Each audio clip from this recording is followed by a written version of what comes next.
ಗಮನಿಸ್ತಾ ಇದ್ದೀರಿ ಸ್ತಬ್ಧ ಚಿತ್ರಗಳ ಮೆರವಣಿಗೆ ಕೂಡ ಆರಂಭವಾಗಿದೆ. 58 ಸ್ತಬ್ಧ ಚಿತ್ರಗಳು ಪ್ರದರ್ಶನವಾಗುತ್ತವೆ. ಪ್ರಮುಖವಾಗಿ ಸರ್ಕಾರದ ವತಿಯಿಂದ ಏನೆಲ್ಲ ಯೋಜನೆಗಳನ್ನ ಜಾರಿಗೆ ತರಲಾಗಿದೆಯೋ ಅವುಗಳ ಸಂದೇಶವನ್ನ ಜನರಿಗೆ ತಲುಪಿಸುವಂತಹ ಕೆಲಸವನ್ನ ಸ್ತಬ್ಧ ಚಿತ್ರಗಳ ಮುಖೇನವಾಗಿ ಮಾಡಲಾಗ್ತಾ ಇದೆ. ಇದು ಶಕ್ತಿ ಯೋಜನೆಯ ಒಂದು ಸ್ತಬ್ಧ ಚಿತ್ರ. ಶಕ್ತಿ ಯೋಜನೆಯಲ್ಲಿ ಮಹಿಳೆಯರಿಗೆ ಉಚಿತ ಪ್ರಯಾಣಕ್ಕೆ ಅವಕಾಶವನ್ನ ಮಾಡಿಕೊಡಲಾಗಿದೆ. ಅದು ಯಶಸ್ಸು ಕಂಡಿದೆ ಕೂಡ. ಆ ನಿಟ್ಟಿನಲ್ಲಿ ಈ ಒಂದು ವಿಶೇಷವಾದಂತಹ ಸ್ತಬ್ಧ ಚಿತ್ರವನ್ನ ರಾಜ್ಯ ಸರ್ಕಾರದ ವತಿಯಿಂದ ಆ ಒಂದು ಇಲಾಖೆಯ ವತಿಯಿಂದ ಇಲ್ಲಿ ಅನಾವರಣ ಮಾಡಲಾಗ್ತಾ ಇದೆ. ಗಮನಿಸ್ತಾ ಇದ್ದೀರಿ. ಈ ಒಂದು ಶಕ್ತಿ ಯೋಜನೆ ಬಂದಾದ್ಮೇಲೆ ಮಹಿಳೆಯರು ಹೆಚ್ಚಾಗಿ ದೇಗುಲಗಳಿಗೆ ಹೋಗೋದು ಅದೆಲ್ಲವೂ ಕೂಡ ಆಗ್ತಾ ಬಂತು. ಅದು ಯಶಸ್ವಿಯಾಗಿದೆ. ನಾವೇನು ಉದ್ದೇಶವನ್ನ ಇಟ್ಕೊಂಡು ಈ ಶಕ್ತಿ ಯೋಜನೆಯನ್ನ ನಾವು ಆರಂಭ ಮಾಡಿದ್ವೋ ಅದು ಕೈ ಹಿಡಿದಿದೆ ಅನ್ನೋ ಸಂದೇಶವನ್ನ ಮತ್ತು ತಮ್ಮ ಯಶಸ್ಸಿನ ಗುರುತನ್ನ ರಾಜ್ಯಕ್ಕೆ ತಿಳಿಸುವಂತಹ ಪ್ರಯತ್ನವನ್ನ ರಾಜ್ಯ ಸರ್ಕಾರ ಈ ಸ್ತಬ್ಧ ಚಿತ್ರದ ಮುಖೇನವಾಗಿ ಮಾಡ್ತಾ ಇದೆ. ಹಾಗೆಯೇ ಕಲಾ ತಂಡಗಳು, ಈ ಕಲಾ ತಂಡಗಳ ಮೆರುಗು ಇರುತ್ತಲ್ಲ, ಬೇರೆ ಬೇರೆ ರೀತಿಯ ಒಂದು ಕುಣಿತಗಳಿರಬಹುದು, ಇದೆಲ್ಲವೂ ಕೂಡ ಜನರನ್ನ ಅತ್ಯಾಕರ್ಷಿಸುತ್ತೆ. ಬೇರೆ ಬೇರೆ ಸಂದರ್ಭಗಳಲ್ಲಿ ನಾವು ನೋಡಿರ್ತೀವಿ. ಆದರೆ ದಸರಾ ಸಂದರ್ಭದಲ್ಲಿ ಈ ಸ್ತಬ್ಧ ಚಿತ್ರಗಳ ನಡುವೆ ಹೋಗುವಂತಹ ಈ ಕಲಾ ತಂಡಗಳನ್ನ ಕಣ್ತುಂಬಿಕೊಳ್ಳೋದೇ ಮೆರುಗು. ಆಗಿನ ಕಾಲದಲ್ಲೂ ಕೂಡ ಅಂದ್ರೆ ದಸರಾ ಸಂದರ್ಭದಲ್ಲಿ ಇತ್ತ ಅಂತ ನಾವು ಮಾಹಿತಿಯನ್ನ ಪಡ್ಕೊಳ್ತಾ ಹೋಗೋಣ. ಈಗ ಟ್ಯಾಬ್ಲೋಗಳ ಮೆರವಣಿಗೆ ಶುರುವಾಗ್ತಾ ಇದೆ. ಟ್ಯಾಬ್ಲೋಗಳ ಜೊತೆಗೇನೆ ಕಲಾ ತಂಡಗಳ ಒಂದು ವಿಶೇಷತೆಗಳನ್ನ ಕೂಡ ನಾವು ನೋಡ್ತಾ ಹೋಗ್ಬೋದಾಗಿರುತ್ತೆ. ಆಮೇಲೆ ಇದು ಈಗ ಸರ್ಕಾರ ಹೌದು, ಈಗ ನಾವು ಆರ್ಥಿಕವಾಗಿ ಗಟ್ಮುಟ್ಟಾಗಿದ್ದೀವಿ ಅಂತ ಅಂದ್ರೆ ಈಗ ಭಾರತ ಅಥವಾ ಕರ್ನಾಟಕ ಹಿಂದೆಲ್ಲ ಬಹಳ ಬಡತನ ಇತ್ತು ನಮ್ಮಲ್ಲಿ. ಇವೆಲ್ಲ ಈಗ ಶುರುವಾಗಿರೋದಾ? ಅಲ್ಲ, ಇದಕ್ಕೆಲ್ಲ ಪ್ರಾಚೀನ ಇತಿಹಾಸ ಇದೆ. ಸೊ ರಾಜರು ಮಹಾರಾಜರು ಕಾಲದಿಂದನೂ ಕೂಡ ಕರ್ನಾಟಕ ಅಂತ ಬಂದಂತ ಸಂದರ್ಭದಲ್ಲಿ, ಕನ್ನಡ ಭಾಷಿಕರು ಅಂತ ಬಂದಂತ ಸಂದರ್ಭದಲ್ಲಿ, ಅದರಲ್ಲೂ ಮೈಸೂರು ಸಂಸ್ಥಾನಕ್ಕೆ ಸಂಬಂಧಪಟ್ಟ ಹಾಗೆ ಬಹಳ ಮೂಲೆ ಮೂಲೆಯಲ್ಲಿರುವಂತ ಕಲಾ ತಂಡಗಳನ್ನ ಗುರುತಿಸಿ ಅವರು ಪಾರಂಪರಿಕವಾಗಿ ಮತ್ತೆ ಇಲ್ಲಿ ನಾವು ನೋಡ್ತಾ ಇದೀವಲ್ಲ, ಬಹುಶಃ ಇದು HALದು ಅಂತ ಕಾಣಿಸುತ್ತೆ. ಇದು ಸೊ ಅಲ್ವಾ, HALದು.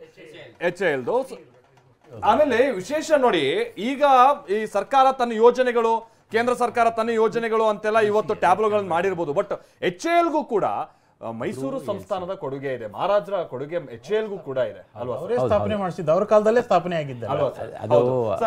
ಇದನ್ನೊಂದು ನೋಡ್ಕೊಂಡ್ಬಿಡೋಣ ನಾವು. ಈಗ ಆನೆಗಳಿಗೆ ಸಂಬಂಧಪಟ್ಟ ಹಾಗೆ ಎಲ್ಲ ತಯಾರಿ ಆಗ್ತಾ ಇರುವಂತದನ್ನ ನೋಡ್ತಾ ಇದೀವಿ. 14 ಆನೆಗಳಿಗೆ ಸಂಬಂಧಪಟ್ಟ ಹಾಗೆ ಬೇರೆ ಬೇರೆ ತರಣ ಅಂತ ಡಿಸೈನ್ಸ್ ಅನ್ನ ನಾವು ನೋಡ್ತಾ ಇದೀವಲ್ಲ. ಗಂಡಬೇರುಂಡ ಸೇರಿದ ಹಾಗೆ ನಾವು ಬಣ್ಣ ಕೂಡ ಈ ಕೆಲವು ವರ್ಷಗಳ ಹಿಂದೆ ಏನ್ ಸಮಸ್ಯೆ ಆಗ್ಬಿಟ್ಟಿದ್ರು, ಕೆಲವರೆಲ್ಲ ಅದನ್ನ ಟೀಕೆ ಮಾಡೋಕೆ ಶುರು ಮಾಡಿದ್ರು, ಕೆಲವರು ಅದ್ರ ವಿರುದ್ಧ ಧ್ವನಿ ಕೂಡ ಎತ್ತಿದ್ರು. ಅಂದ್ರೆ ಈ ಬಣ್ಣಗಳಿಂದಾಗಿ ಆನೆಗಳ ಚರ್ಮ ತುರುಕೆ ಆಗುತ್ತೆ, ಆನೆಗಳಿಗೆ ಇರಿಟೇಷನ್ ಆಗುತ್ತೆ ಅಂತ ಹೇಳ್ಕೊಂಡು ಈಗ ನೈಸರ್ಗಿಕವಾದಂತ ಬಣ್ಣಗಳನ್ನ ಬಳಸಲಾಗ್ತಾ ಇದೆ ಅನ್ನೋಂತಾನೆ ಸರ್.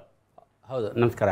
ಇದು ಏನು ಅಂದರೆ, ಬಣ್ಣಗಳನ್ನು ಮುಂಚೆ ಎಲ್ಲ ಬೇರೆ ರೀತಿಯ ಬಣ್ಣಗಳನ್ನು ಬಳಸ್ತಾ ಇದ್ರು. ನಾರ್ಮಲ್ ಕೆಮಿಕಲ್ ಅಥವಾ ರಾಸಾಯನಿಕ ಬಣ್ಣಗಳನ್ನು ಬಳಸ್ತಾ ಇದ್ರು. ಸ್ವಲ್ಪ ವರ್ಷಗಳಿಗೆ ಹಿಂದೆ ಡಾಕ್ಟ್ರು ಬಂದು ಹೇಳಿದ ಮೇಲೆ ಮತ್ತೆ ಅದು ನೈಸರ್ಗಿಕ ಬಣ್ಣಗಳಿಗೆ ಮಾಡ್ಕೊಂಡಿದ್ದಾರೆ. ಈಗೆಲ್ಲ ಬಳಸ್ತಾ ಇರ್ತಕ್ಕಂಥದ್ದು ಸುಮಾರು ಒಂದು 20 ವರ್ಷನೇ ಆಯಿತು ನೈಸರ್ಗಿಕ ಬಣ್ಣಗಳನ್ನು ಬಳಸ್ತಾ ಇದ್ದಾರೆ. ಆ ನೈಸರ್ಗಿಕ ಬಣ್ಣಗಳನ್ನು ಯಾವುದರಿಂದ ಮಾಡ್ತಾರೆ ಅಂದರೆ, ಕುಲಕರ್ಣಿಯವರು ಚೆನ್ನಾಗಿ ಗೊತ್ತು. ಬಣ್ಣದ ಹೂವುಗಳನ್ನು ಆಯ್ಕೆ ಮಾಡಿಕೊಂಡು ಆ ಬಣ್ಣದ ಹೂವುಗಳನ್ನು ಪುಡಿ ಮಾಡಿ ಅದರಲ್ಲಿರೋ ಬಣ್ಣಗಳನ್ನು ಎದ್ದು ಬರುವ ಹಾಗೆ ಅದಕ್ಕೆ ವಿಶೇಷವಾದಂತಹ ಗೋಂದನ್ನು ಸೇರಿಸಿ, ಮರವಜ್ರದ ಗೋಂದನ್ನು ಸೇರಿಸಿ ಅದು ಅಂಟ್ಕೊಳ್ಳೋ ಹಾಗೆ ಮಾಡಿರ್ತಾರೆ. ನೀವು ಅದು ಮಳೆ ಬಂದರೆ, ಜೋರಾಗಿ ಮಳೆ ಬಂದರೆ ಅದೆಲ್ಲ ಕರಗು ಹೋಗುತ್ತೆ. ಅಷ್ಟರ ಮಟ್ಟಕ್ಕೆ ಅವುಗಳನ್ನು ನೈಸರ್ಗಿಕಗೊಳಿಸಿದ್ದಾರೆ. ಹಾಗಾಗಿ ಈಗ ಅವು ಏನು ಹೆಚ್ಚು ತೊಂದರೆಯನ್ನು ಮಾಡುವಂತಹ ಬಣ್ಣಗಳನ್ನು ಬಳಸೋದಿಲ್ಲ, ಅಥವಾ ರಾಸಾಯನಿಕಗಳನ್ನು ಹೆಚ್ಚಾಗಿ ಬಳಸ್ತಾ ಇಲ್ಲ. ಯಾವುದು ಇರೋದೇ ಇಲ್ಲ, ಅದರಲ್ಲಿ ಎಲ್ಲ ನೈಸರ್ಗಿಕವಾದಂತಹದನ್ನು ಬಳಸ್ತಾ ಇದ್ದಾರೆ. ಬಿಳಿ ಬಣ್ಣ, ಅದರಲ್ಲಿ ಕಂದು ಮತ್ತೆ ಹಳದಿ, ಮತ್ತೆ ಅದರ ಬಿಳಿ ಬಣ್ಣ ವಿಶೇಷವಾಗಿ ಯಾವುದು ಅಂತ ಹೇಳಿದ್ರೆ, ಈ ನಾಮದ ಉಂಡೆ ಅಂತ ಬರುತ್ತಲ್ಲ, ಆ ನಾಮದ ಉಂಡೆ ಮಣ್ಣನ್ನ ಅದಕ್ಕೆ ಬಳಸ್ತಾರೆ. ಅದು ತಂಪನ್ನು ಕೊಡುವಂತಹದ್ದು, ಆನೆಗೆ ಅದು ಎಂಥದ್ದು ಚರ್ಮಕ್ಕೆ ಅದು ತಂಪನ್ನು ಕೊಡುವಂತಹದ್ದು. ಆನೆ ಸ್ವಾಭಾವಿಕವಾಗಿ ತನ್ನ ದೇಹದ ಇದನ್ನು ಟೆಂಪ್ರೇಚರ್ನ ಕಡಿಮೆ ಮಾಡ್ಕೊಳ್ಳೋದಕ್ಕೆ ಮೈ ಮೇಲೆ ಮಣ್ಣು ಹಾಕ್ಕೊಳ್ಳುತ್ತೆ. ಹಾಗೆ ಅದನ್ನು ಬಿಳಿ ಮಣ್ಣನ್ನು ಬಳಸಿ ಇದನ್ನು ಎಂಥದ್ದು ಬಿಳಿಯ ಬಣ್ಣವನ್ನು ಚಿತ್ರಣ ಮಾಡ್ತಾರೆ. HAL ಟ್ಯಾಬ್ಲೋ ನಾವು ನೋಡ್ತಾ ಇದ್ವಿ. ನೀವು ಆಗ ಮಾತನಾಡ್ತಾ ಇರೋದು ನಾನು ಕೇಳಿಸ್ಕೊಂಡೆ. ಅಂದ್ರೆ ಮಹಾರಾಜರ ದೂರದೃಷ್ಟಿತ್ವ ಹೇಗಿತ್ತು ಅನ್ನುವಂಥ ನಾವು ಈಗ ನೋಡ್ತಾ ಇದೀವಿ.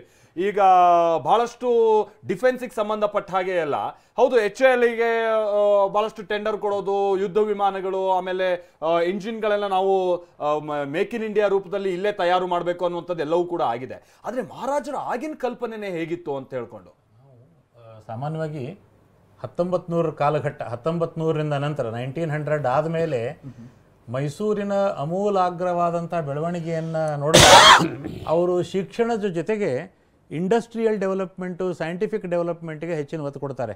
ವಿದ್ಯುತ್ ಬಂದಿದ್ದು ಕೂಡ 1903ರಲ್ಲೇ. ಅದಕ್ಕಿಂತ ಮೊದಲು ವಿದ್ಯುತ್ ಎಲ್ಲಿತ್ತು? ಅರಮನೆಯಲ್ಲೂ ಇರಲಿಲ್ಲ, ಎಲ್ಲೂ ಇರಲಿಲ್ಲ. ಈ ನಮ್ಮೂರಿಗೆ ಕರೆಂಟ್ ಬಂದಿದ್ದು 1975ನಲ್ಲಿ. ನಾವು ಉತ್ತರ ಕರ್ನಾಟಕದ ಒಂದು ಸಣ್ಣ ಹಳ್ಳಿ ನಂದು.